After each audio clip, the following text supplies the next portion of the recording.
누유와 늑대는 전통적 생활 양식을 유지하며 다른 생명체들의 조화로운 관계를 잃지 않고 살아가는 농촌 일가족의 파괴를 고발함으로써 산업화의 폐해를 지적한다. 또한 사회적 약자에게 집중적으로 향하는 환경 파괴의 피해 사례를 통해 근대가 내포한 계급주의의 부당함에 대해 미약하나마 문제를 제기하고 있다. 파괴 원인에 대한 성찰과 대응. 조세희의 연작소설 난장이가 쏘아올린 작은 공은 도구적 이성에 의해 물화된 인간의 파괴적 삶을 폭로한 소설이다. 그중에서도 기계의 도시는 인간과 자연의 파괴적 상황을 병치시키면서 양자가 서로에게 침투하는 양상을 보여주고 있다. 작중인물 난쟁이의 자식들이 일하는 공간은 공업단지이다. 그곳은 수없이 솟은 굴뚝에서 시커먼 연기가 오르고 공장 안에는 기계들이 돌아가고 있다. 공기 속에는 유독가스와 매연 그리고 분진이 섞여 있으며 모든 공장에서는 제품 생산량에 비례하는 흑갈색, 황갈색의 폐유를 하천으로 토해낸다. 근대의 풍요로운 꿈과 행복 대신에 이곳은 검은 기계가 가득 차 있다. 디스토피아적 공간이다. 이곳에서의 삶은 윤호나 윤회로 대변되는 기득권층의 삶과 대비된다. 냉방기가 잡음 하나 안 내고 찬 공기를 내뿜는 방에서 대학 입학을 지상 최대의 목표로 삼고 있는 기득권층의 삶과 기가 있는 작업장에서 땀 흘려 돈을 벌어도 보리쌀을 안쳐 끓이다 감자를 까넣는 생활에서 벗어나지 못하는 난장이 가족의 삶은 천양지차이다. 자본주의 사회에서 기업의 최대 목표는 이윤 창출이다.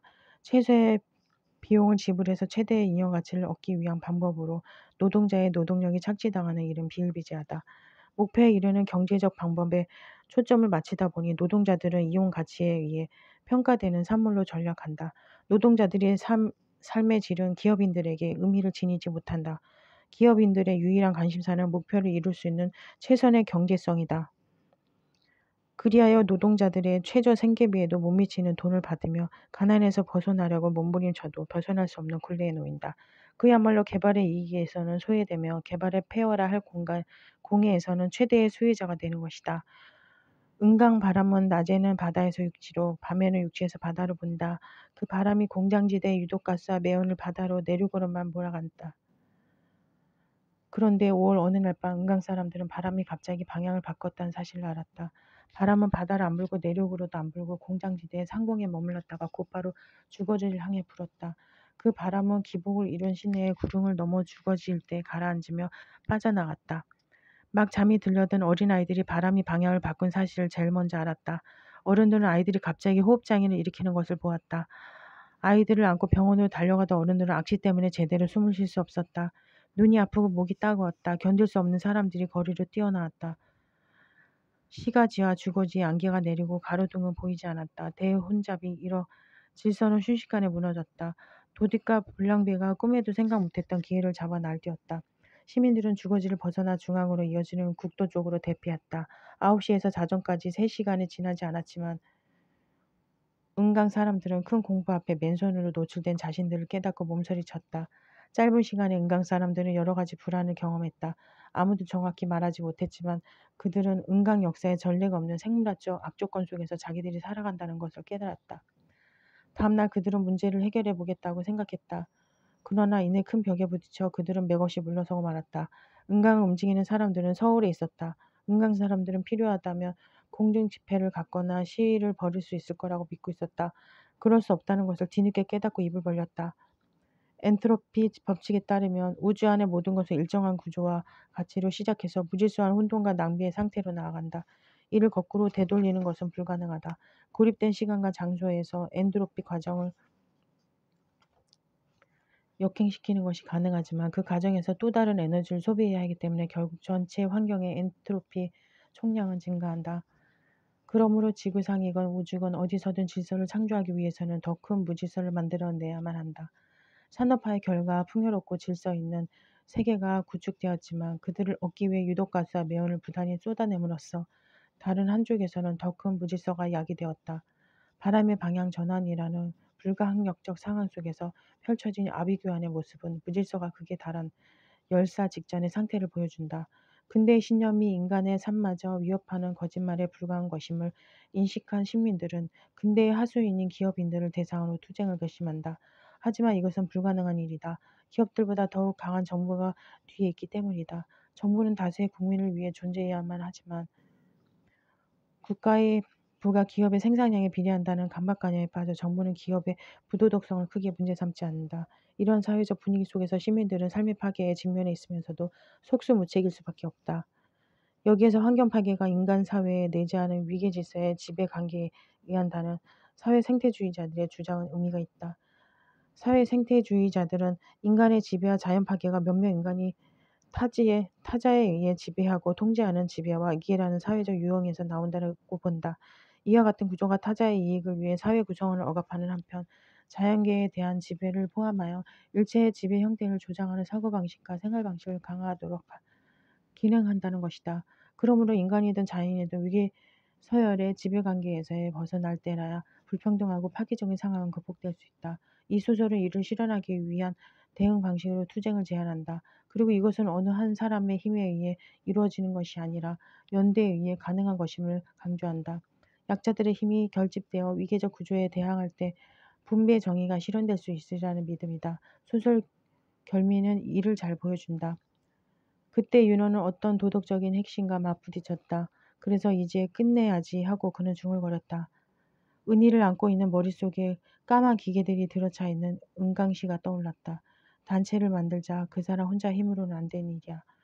그날 호텔을 나서면서 윤호는 생각했다. 여기에서 보듯이 인권 회복과 환경 보고는 맞물려 있다. 인권 상실과 환경 파괴는 주체, 객체라는 이분법칙 구도 기인하는 것이므로 인간의 내면화되어 있는 지배와 권력에 의지해서 벗어날 때 양자의 회복은 성취될 수 있다. 따라서 주체, 객체의 해체를 지향하는 생태문학이라면 단순히 환경 파괴 현장을 보여주거나 자연 친화적 사상을 드러내는 것으로 그치지 말고 노동자들의 열악한 작업 환경과 반인간적 처우까지 함께 보여줘야 할 것이다. 조세의 기계 도시는 이 점을 직시한 소설이다. 인간 내면 가치의 상실, 산업화의 폐해는 자연 공간이나 육체의 파괴에 국한되지 않는다. 이보다 더 심각한 것은 인간성 파괴이다.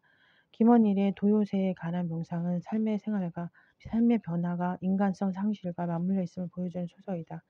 네 명의 일가족 이야기로 시점을 달리하며 전개해 나간 이 소설에서 내면 가치의 파괴를 대표하는 인물은 병식과 그의 어머니이다. 족제비는 사방 500m 정도의 면적에다 불린 콩을 띄엄띄엄 흩뿌렸다. 나는 그를 따라다녔다. 일이 끝났다. 어른들이 뜨기 전에 이젠 가지.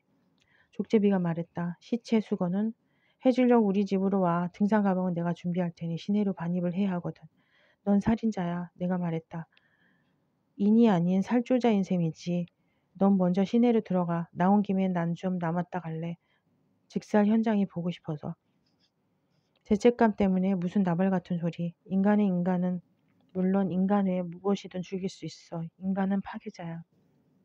제법인데 인간은 자연을 정복해왔어. 정복이란 곧 살인이지. 그만해도 이빨에 땀나겠다. 도구적 이성은 오직 자기 자신만을 세계의 중심에 놓기 때문에 이기주의를 낳는다. 이기적 사고를 견지하는 한 다른 생명체의 내재적 가치는 망각될 수밖에 없다. 단순히 한 번 더 올라이트로 흔들기 위한 용돈을 위해 철새에 독약을 먹여 박제로 넘기는 일에 동참하면서도 작중일무 병식은 자신의 일에 정당성을 부여한다. 인류 문명의 역사란 정복의 역사이다. 그러므로 위대한 인간은 무엇이든 파괴해도 좋다. 자기 세대의 타락은 그들로부터 배운 것이므로 손가락질은 자신이 아니라 어른들이 받아야 한다는 논리이다. 근대 과학기술의 발전으로 형성된 과학지상주의는 과학 이외의 모든 것의 가치를 상실시켰다. 종교나 윤리, 예술 등과 같이 전통적으로 소중히 여겨왔던 대상들이 과학적으로 증명할 수 없다는 이유에서 무의미한 것들로 전략했다. 도덕적 규범 자체가 인간이라면 마땅히 해야 한다는 당위적 가치에서 대부분의 사람이 하는 것이라는 사실적 가치로 선회했다. 병식 아버지는 병식의 인성 파괴가 물질 위주의 기계주의에 기인한다고 지적한다. 과학기술을 바탕으로 하는 물질 위주의 기계주의가 자동기계로 찍어내도 새로운 타락의 방법을 만들어내면서 젊은 세대들의 도덕적 가치 판단의 기준을 잃게 만들었다는 것이다. 병식의 가치관 형성에 영향을 준 사람은 그의 어머니이다. 그녀는 시위에 가담함으로써 명민대에서 제적당하고 귀양한 아들, 큰아들 병국에게 분노를 쏟아붓는다. 이러한 행위는 아들의 삶에 대한 진정한 염려와 걱정보다는 아들의 투사된 자신의 세속적 실패에 가슴 아파하는 허영심의 발로이다. 그녀는 사회의 부조리를 개혁하려다 주저앉은 아들 병국의 절망이나 이북에 있는 가족과 고향에 대한 그리움을 안고 살아가는 남편의 회한과 좌절을 이해하지 못한다. 통일에 대한 열망으로 새해 비상에 집착하는 남편에게 인고나 십자매를 키워 돈이라도 만진다면야 그것도 벌이랄 수 있지 않나? 수나 있지. 무슨 고상한 유람침이라고 허공 중에 나는 새에 다 미쳐 있느냐는 비난을 서슴지 않는다. 그녀의 유일한 가치 척도는 경제성이므로 남편이나 아들의 도덕적 신념이나 이상은 무의미하게 여겨질 뿐이다. 자본주의 경제의 폐허 중 하나가 가치 전도 현상이다. 물질이란 인간을 위해 존재하는 것임에도 불구하고 물질 그 자체가 중시되면서 물질이 역으로 인간을 재배하는 현상이 나타난다. 대표적 예가 아파트 투기이다. 근대화는 서구화라는 등식에 의해 등장한 아파트의 수요가 늘면서 아파트 가격은 자본주의 경제 원리에 따라 급등하게 된다. 그 결과 아파트의 사용 가치보다는 교환 가치가 강조되면서 아파트는 자본이라는 인식이 싹튼다. 그리하여 노동력을 들이지 않고도 큰 돈을 쉽게 벌 수 있는 아파트 투기가 전국적으로 확산되면서 아파트는 주거의 개념에서 소유의 개념으로 변화한다. 병식의 어머니는 이와 같은 사회적 분위기에 편승한다. 학교 공금을 빼내도록 유인하고 이를 돌려 갚지 못한 사직한 남편의 무능함을 탓하며 아파트 투기에 뛰어든다. 이를 통해 경제권을 쥐게 된 어머니에 대해서 병식은 수한가라는 평가를 내린다. 그녀의 천민 자본주의가 아들의 의식 속에 그대로 이식된 모습이다. 산업화가 몰고 온 정신적 공황은 당시 한국 사회를 견인해온 성장의 데올로기와 안보 이데올로기라는 두 축에 의해 더욱 강화된다. 예, 분명합니다. 알고 보니 자체분은 이런 방면의 상습범이더군요. 지난 6월에는 풍천화학을 상대로 또 진정설된 바 있었습니다. 풍천화학 역시 야음을 틈타 카드뮴, 수은 등 중금속 물질을 다량으로 배출시켜 동진강 하류 삼각洲지대에 각종 새 300여 마리와 물고기들이 떼죽음을 했다나요. 사람이 아닌 한갓 새나 물고기가 말입니다. 노무과장의 목소리가 비로소 열을 띠더니 새나 물고기라는 말을 힘주어 강조했다. 내 참 기가 막혀서 제놈이 실신을 했다거나 가족이 떼죽음을 당했다면 또 몰라. 한 젊은이가 가스롭다는 듯이 쿠득 말했다. 국민소득 1,000달러 달성의 오늘날 조국 근대화가 다 무엇으로 이루어진지는 선생님도 알지요? 다른 젊은이가 내 눈을 찌르듯 손가락질했다. 빈대 잡겠다고 초가상가 태우겠다는 미친놈의 짓거리는 이번으로 뿌리를 뽑아야 해. 국민소득 1,000달러 달성과 조국 근대화라는 성장 이데올로기 앞에서 세월 물고기들 떼지고보면 별 의미가 없다. 인간의 풍요로운 삶에만 가치를 두는 근대인들에게 다른 생명체들의 생명 존중 행위는 빈대에 잡겠다고 초가상가 태우겠다는 미친놈의 짓거리에 불과하다. 모든 생명체가 내재적 가치를 가진 존재이고 인간의 삶과 문화가 인간 외의 생명체들의 풍부함에 의해 풍부해질 수 있다는 인식은 그들에게 들어설 자리가 없다. 이러한 논리는 안보 이데올로기에다 연관된다. 정통성이 없는 정권일수록 안보 이데올로기는 강조되는 반면에 자연환경의 보호는 뒷전을 밀린다. 국민복지와 재반산업의 향상이라는 것도 안보의 확립 위해서만이 이루어지는 것이나 10년 속에서 현실에 대한 올바른 판단을 늘 유보당한다. 한국 사회의 특수성으로 인해 형성된 성장 이데올로기, 안보 이데올로기는 인간 중립적 상으로 공고히 한 한편 생태의식의 확산을 읊조는 요인으로 작용해왔다. 도요새에 관한 명상이 인간 내면의 파괴가 무엇에 기인하는가를 번박하게 그려냈다면 한수산의 침묵은 내면의 파괴 과정을 섬세하게 포착한 소설이다. 이 소설은 어린아이들의 의식 변화가 무엇에서 비롯되었는지 초점을 맞춰 인간성 상실의 원인을 탐구한다. 특히 이 소설에서 주목하는 것은 놀이 문화의 변화 과정이다. 아이들 놀이의 변화는 주변 자연공간의 변화와 밀접하다. 70년대 후반부터 아파트가 본격적으로 건설되기 시작하면서 논이나 밭, 벌판들이 있던 자연공간은 인위적 공간으로 변화한다. 이와 함께 들쥐, 잡기, 흙싸움, 곤충 채집, 개구리 사냥 등과 같이 자연공간에서 이루어지던 아이들의 놀이도 변화를 겪기 시작한다. 하늘을 쳐다보거나 비행기를 바라보기 위해서는 고개를 팔딱 젖혀야 하고 아스팔트가 아파트 건물만을 남기고 모든 흙에 발리워진 곳에서 이전의 자연 친화적 놀이는 더 이상 불가능하게 되었다. 그래서 아이들은 아파트에서 가능한 놀이를 찾아 나선다. 그들의 놀이는 다양하게 변모한다. 침대 위에서 코만네치란 놀이를 한다거나 침대 밑에서 뒹굴기도 하고 욕조에 물을 받아 종이배를 띄우는 놀이를 한다. 그러나 이런 놀이에도 권태를 느끼던 중 그들의 눈을 사로잡은 것은 도색 잡지이다. 교회 안에서 바라보는 한 벌거벗은 남자가 떠올라 제의식에 사로잡히지만 아이들은 이를 통해 일찍 성에 눈을 뜨며 어른의 세계로 진입해간다.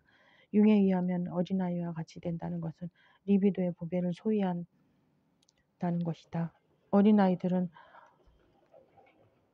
어린아이들은 어른들이 상실한 순수한 생명의 원천을 소유하고 있다. 그러나 소설 속 어린이들은 너무도 빨리 이것을 상실한다. 자연 파괴로 말미암아 구축된 아파트 숲을 통해서 어른들의 파괴적 성향에 길들여지기 때문이다. 이러한 성향을 잘 보여주는 예가 병아리 놀이다. 널찍한 바깥 대신 실내에 갇혀 애완동물이 양육되고 있는 병아리는 아이들에게 살아있는 장난감으로 인식된다. 아이들은 병아리도 자신들처럼 소중한 생명을 지닌 존재라는 사실을 망각하고 그들의 목숨을 담보로 높은 데서 떨어뜨린 놀이에 탐닉한다. 인간 주체를 위해서는 객체가 희생되고 파괴되어도 괜찮다는 도구의 이상의 폐해가 아이들에게도 그대로 나타나고 있다. 그때였다. 누가 먼저였는지 모른다. 우리는 눈빛을 번들거리며 계집애를 향해 뛰어갔고 그녀의 머리채를 낚아챘다. 우리들은 계집애의 팔을 비틀어 잡았고 그 손에서 병아리를 빼앗으려고 했다. 계집애의 몸이 나뒹구는 것과 함께 손에서 떨어져 나간 병아리는 뒤뚱거리며 몸을 일으켰더니 그 작은 하늘 높이 쳐들며 날아가기 시작했다. 우리들에게는 이제 계집애가 문제가 아니었다.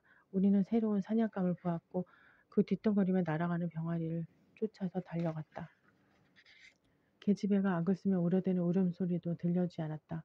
우리는 다만 이제는 누구도 가지지 못한 그 노란 한 덩어리에 움직이는 털에게 갑자기 온갖 저기를 번뜩이며 누가 먼저일 것도 없이 발기질을 쏟아붓기 시작했다.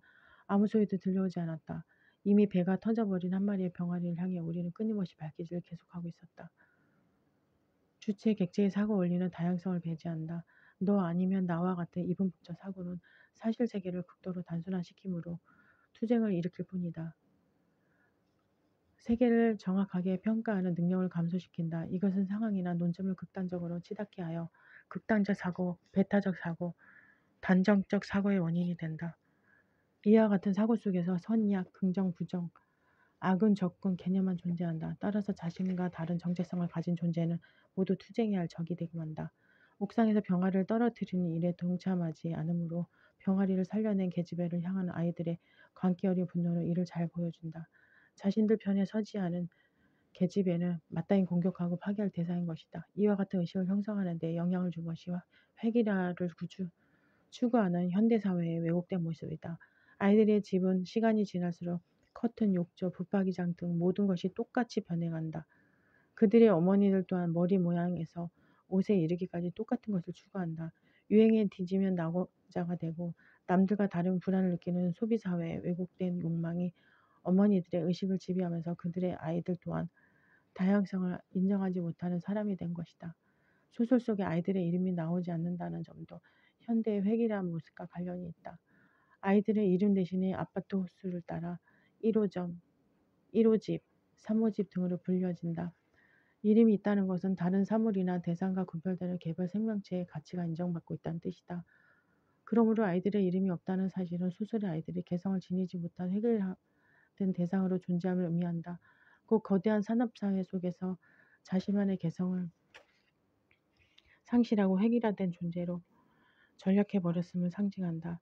이렇게 볼 때 환경재난은 산업문화의 퇴폐성과 직결되어 있고 뿐만 아니라 그것은 또 우리 자신의 개개인의 인간이 극도로 피폐해진 것과 완전히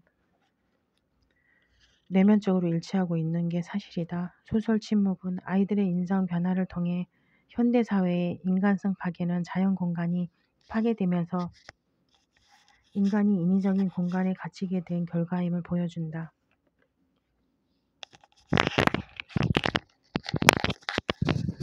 신들의 주사위에 문명 비판과 생명의 가치 특우 억압된 생명의 이미지 황순원의 신들의 주사위는 산업화가 진행되면서 초래된 환경오염 문제를 다룬 소설이다. 물론 환경 문제는 이 소설에서 본격적으로 다뤄지기보다는 배변으로 처리된 감이 있지만 소설 속에서 상당한 비중을 차지하고 있다. 유용성을 떠나 생명은 살아있다는 것만으로도 그 가치가 존중되어야만 한다. 생명은 단순히 가치 중립적인 사실이 아니라 그 자체로 선이며 존중받을 가치가 있는 것이기 때문이다. 그럼에도 불구하고 여러 가지 이유로 생명은 억압되고 훼손되며 유린된다. 생명은 융의 리비도와 관계가 있다. 융에게 리비도의 개념은 프로이트의 임상적 강박관념과는 다른 생명 에너지의 법칙이다. 이것은 정신 조직의 모든 형태와 정신 활동을 통해 나타나고 이들 상호 간에 어떤 연관성을 맺어주는 총체적 힘이다. 융의 리비도는 개념은 과학 이론과도 밀접한 관련이 있다. 물리학 제2 법칙에서 보듯이 닫힌 계에서 에너지는 질서 상태에서 무질서의 상태로 흘러간다. 따라서 엔트로피는 계속 증가하여 새로운 에너지가 외부에서 유입되지 않는 한 세계는 엔트로피가 최대치까지 된 평형 상태, 즉 죽음에 이를 수밖에 없다. 그러나 생명체들은 자신을 에워싼 환경에서 끊임없이 에너지를 흡수함으로써 엔트로피의 과정이 역행한다. 이와 같은 현상은 생명활동이 다른 화학 반응과는 달리 외부의 환경에서 새로이 에너지를 취하는 힘을 갖고 있기 때문이다. 곧 생명반응은 열려진 계이며 물질이나 에너지를 외부와 교환하는 복잡한 변화를 되풀이한다. 이것은 살아있는 이상 평형 상태에 도달하는 일이 없으면 주위의 사용이 가능한 에너지를 계속해서 섭취함으로써 평형 상태를 회피하면서 생명을 유지하고 있다. 생명, 물리적, 심리적 에너지에 의해 세계가 정말로 찌닫지 않도록 능력을 발휘한다. 생명의 에너지에 의해 인간의 삶은 질서 있고 안정된다. 그러므로 생명을 억압하는 일은 생명이 지니고 있는 에너지를 상실케 하여 죽음에 이르도록 하는 행위이다. 소설 신들의 주사위는 다양한 유형의 인물을 통해 이러한 사실을 보여준다. 먼저 이 소설의 주인공 한수의 형인 한영과 그의 아버지는 생명 에너지가 억압되어 있는 대표적인 인물들이다. 그들의 생명력은 유교적 가부장제를 토대로 절대적인 권위를 행사하고 있는 두식 영감에 의해 억압되고 있다.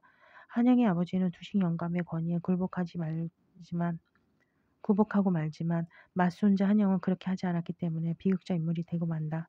온순하고 착실한 성격의 한영은 표면적으로는 할아버지의 가치관에 순종하는 듯 보이지만 이면에서는 할아버지와의 권위에 반발하고 있다. 결국 그의 내면에 억압된 에너지는 강렬하게 표출되는데 그가 밤마다 대문 밖에서 감기 없다 라고 고함을 외치는 행위는 이처럼 억눌려 있는 생명 에너지의 표출이랄 수 있다.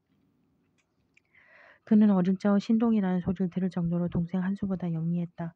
그의 할아버지는 그가 가업을 이어갈 사람이라는 이유로 고등교육을 시켜주지 않았지만 남몰래 고등학교 교과서를 구해 틈틈이 공부할 정도로 그는 배움에 대한 의욕도 강했던 사람이다. 그러나 그의 타고난 권리는 할아버지에 의해 유린당한다.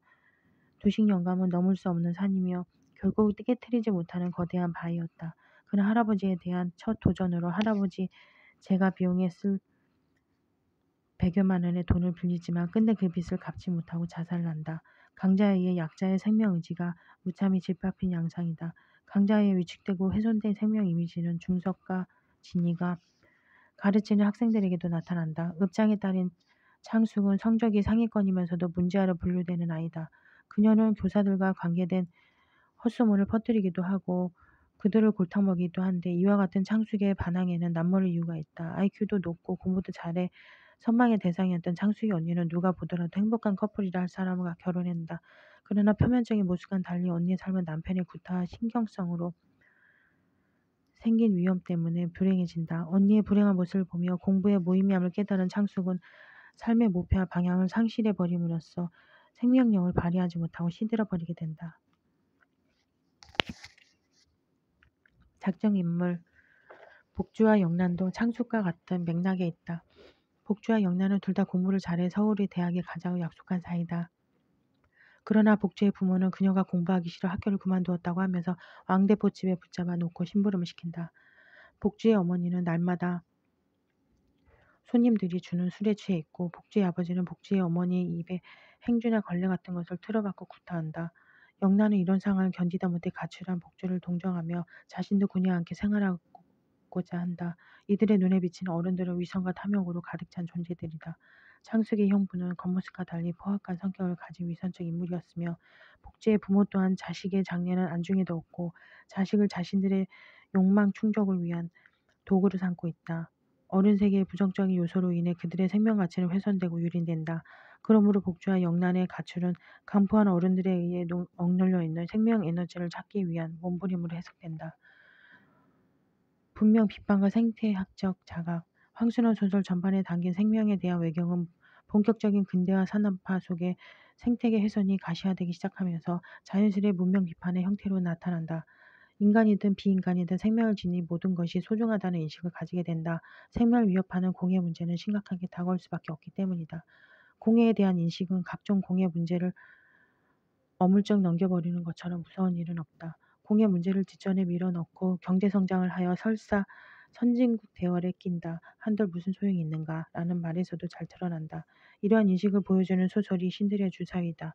이 소설에서 환경 문제는 구체적인 사건을 통해서가 아니라 염색공장이 무사히 읍내에 들어서도록 환경보호연구소 직원인 한수와 그의 친구 병배의 입을 막기 위해 준비한 작중 인물들이 나는 대화 속에 드러나 있음을 따릅니다.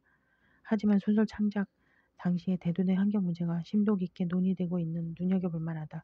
이 소설에서 한수, 병배, 중섭 등의 생태학적 문제의식을 섭취한 지식인이라면 지역 유지인, 읍장과 보건소장, 윤희사 등은 정부와 기업의 논리를 대변하는 인물들이다. 전자의 인물들은 환경보전법의 실효를 거두기 위해서는 이 범자에게 과중한 책임을 물어야 한다는 것, 서울의 수질 오염과 대기 오염이 심각해지고 있다는 점, 이대로 가다가는 장차 인류의 존망이 불투명해진다는 점 등을 거론한다. 더 나아가서는 최근 심리적인 측면에서 심각하게 논의되는 기상이변의 문제, 해수면의 상승으로 인한 많은 도시의 침몰까지도 날카롭게 지적한다. 중섭은 공장에서 흘러나오는 폐수에서 살던 생선으로 인해 발생한 일본의 미나마따병의 예를 들어 비양식적 기여들을 규탄한다. 병배는 논의 수은 중독으로 그 논에서 난 쌀을 먹고 수은 중독에 걸린 담양고시 일가족 사건의 사례를 들어 당국의 비인간적이고 무책임한 처사를 비판한다.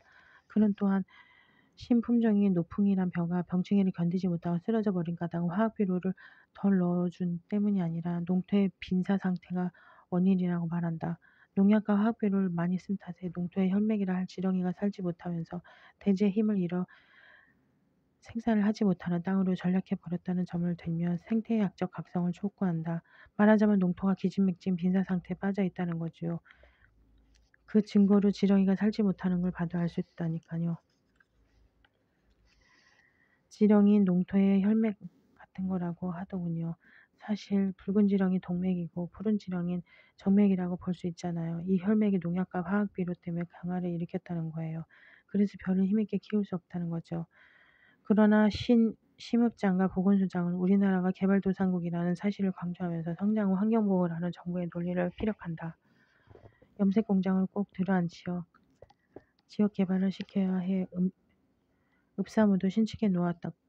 이렇게 하나하나 다져나가며 영전의 길도 트일 것이 아닌가. 그들에게 환경은 고려할 만한 문제가 되지 못했다. 이들의 논리의 중섭은 생태학적 부메랑 효과가 초래할 심각성을 들며 맞선다.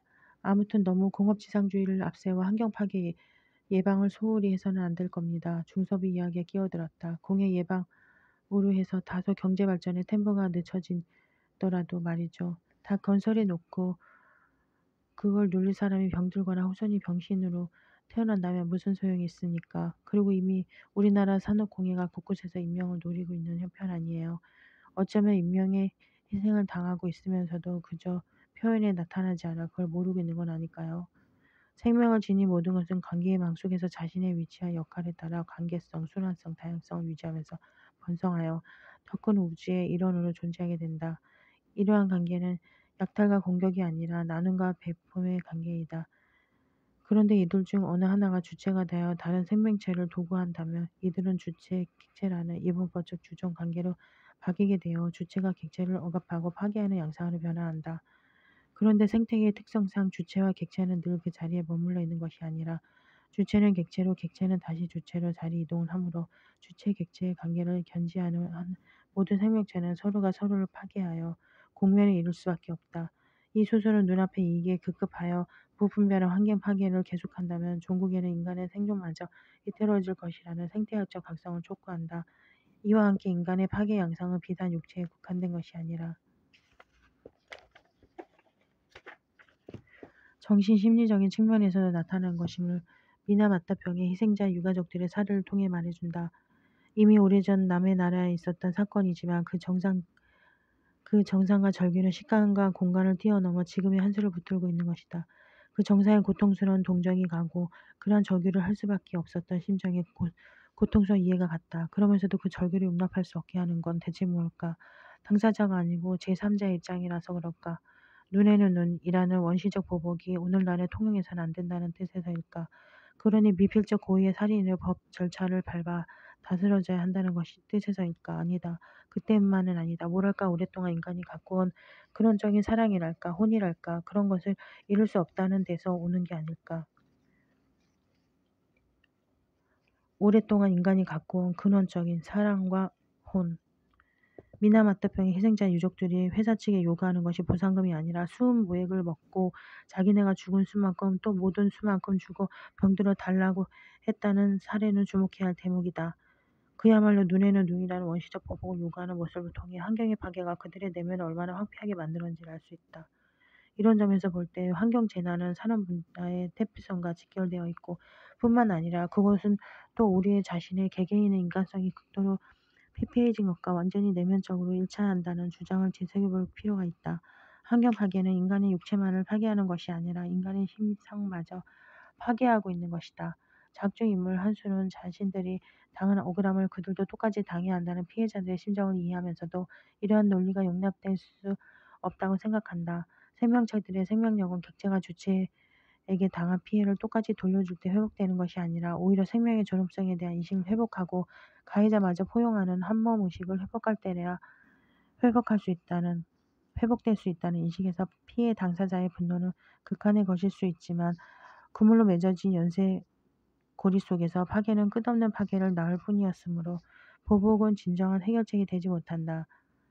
회사가 폐쇄를 무단 방류한 것은 다른 생명체에 대한 한몸 의식이 없었기 때문이며 희생자 유족들이 가해자들에게 자신들과 같은 고통을 강요한 것도 한몸 의식이 부족했기 때문이다. 그러므로 이들 모두에게 필요한 것은 한몸 의식 바꾸어 말해 살아있는 생명을 돌보고 보살피면서 어느 하나도 상처받지 않게 마음 쓰며 상처받은 것은 깊이 위무하고 품속으로 걷어들이려고 하는 태도이다. 그리고 무엇보다도 생명가지 존재들 사이의 조화로운 관계의 유지를 늘 중시하는 정신의 회복이라 할 수 있다. 이것은 환경 문제에 대한 작가적 인식이 다른 소설에 드러난 연약한 생명체에 대한 감싸 안기와 연관되어 있음을 보여준다. 이를 통해 볼 때 황수는 소설에서 중심을 차지하는 것은 생명의 존엄성에 대한 인식이라는 점을 재확인할 수 있다. 이것은 작중 인물인 70년 미국 플로리다 해변 도시의 유조선 침몰 사건 당시 배에서 흘러나온 중유 때문에 죽어가는 무로이들을 구조하기 위해 쓰던 사람들을 떠올리는 장면에서도 잘 드러나 있다. 죽어가는 물새들을 견뎌내고 씻어주고 있는 사람들의 모습이 한수의 눈앞에서 바삐 움직이고 있다. 그 시커먼 기름투성이의 해변가 남녀노소들의 모습은 그림처럼 아름다웠다. 그것은 물새들이 당한 일을 장차 자기네도 당할지 모른다는 의식에서가 아니고 그저 살아있는 것을 파괴로부터 보호해야 한다는 일념에서 나온 작업이기 때문에 더욱 귀하고 아름답게 여겨지는 게 아닐까. 일본에서 있는 미나마타병을 겁내하고 무서워하기에 앞서 우리도 좀 더 개개인이 환경에 대한 자각을 갖는 마음 자세가 필요한 게 아닐까. 진정한 생태의식은 자연의 파괴가 가져올 피해를 모면하기 위해 어쩔 수 없이 행해지는 이기적 발상에 기인한 자연보호와는 다르다. 그것은 인간의 본성 깊숙이 내재해 있는 생명에 대한 근원적 경외감에서 비롯된다. 고 생태계의 재난에 직면해서야 인간의 생존을 걱정하는 차원에서 자연을 돌아보는 것이 아니라 보다 근본적인 차원에서 다른 생명의 내재적 가치를 인정하고 배려해 주는 것이다. 인류의 역사를 지탱해온 이러한 감성은 화학비료에다 별의별 농약을 뿌려 만든 머쓱하게 부푼 채소에 만족해 있고 과일도 합성세제에 씻어 먹어야 직성에 풀리는 몰자가 상태에서 벗어나 비록 부피는 작고 벌레는 먹었을 망정 진짜 신선한 거를 택할 수 있는 안목을 갖게 해준다. 또한 앞으로 인구 폭발에 심해져서 75년도에 세계 인구 40억이던 게 서기 2000년엔 70억으로 증가되고 2600년경에 1인당 사방 30cm 땅밖에 차지하지 못하게 된다니 공해류든 모르든 사람 좀 죽는다고 뭐 됐습니까? 라는 냉소적 절망감에서 우리를 구해낼 수 있다. 무성성을 통한 생명의 각성, 황소는 장편 소설에서 즐겨 사용되는 사색형의 남성과 모성성을 지닌 헌신적 여성, 도회풍의 세련된 여성이라는 삼각관계는 이 소설에서도 주축을 이룬다. 읍장에 딸려 교직 생활을 하는 진이는 모성성을 지닌 여성이다. 그녀는 학생들의 문제를 자신의 문제처럼 고민하며 해결하는 데서 보람을 느끼는 인물이다. 그녀는 학생들의 상처를 임무해주고 관계의 고립에서 떨어짐으로써 적응하지 못하는 이들을 관계망 속으로 편입시키기 위해 애쓰는 어머니의 마음을 지니고 있다. 이것은 곧 헤어지게 될 한 수의 아이를 갖게 된 불모적 상황에서도 아이를 유산시키지 않고 낳아 키우겠다고 결심하는 동일이 된다. 여인이 상체를 꺾을 때는 가리워졌다가 허를 펴며 앞에 아는 아이의 얼굴이 다시 보인다. 어린 것은 한결같이 무생물처럼 꿈짝안고 있다. 저 어린 것이란 무언가 어떤 상황에 놓여 있든 어휘시 독립된 하나의 생명체이다. 그러나 누가 말했듯이 아직 태어나기 전에는 여자의 일부인 신체의 일부에 불과하지 않은가. 제거해 버려도 무방하다. 그때 또 지니에게 흔드는 손이 있었다. 빠이빠이. 그 손은 이라의 예의 손보다도 작았다. 아니, 아직 손의 형태조차 갖춰지지 못한 손이었다. 빠이빠이. 그 손에 지니에게 작별한 인사를 하는 것이었다. 그러나 지니는 이 아직 형태도 갖추지 못한 손길에 빠이빠이를 거부하듯이 세 개의 고개를 좌우로 저었다.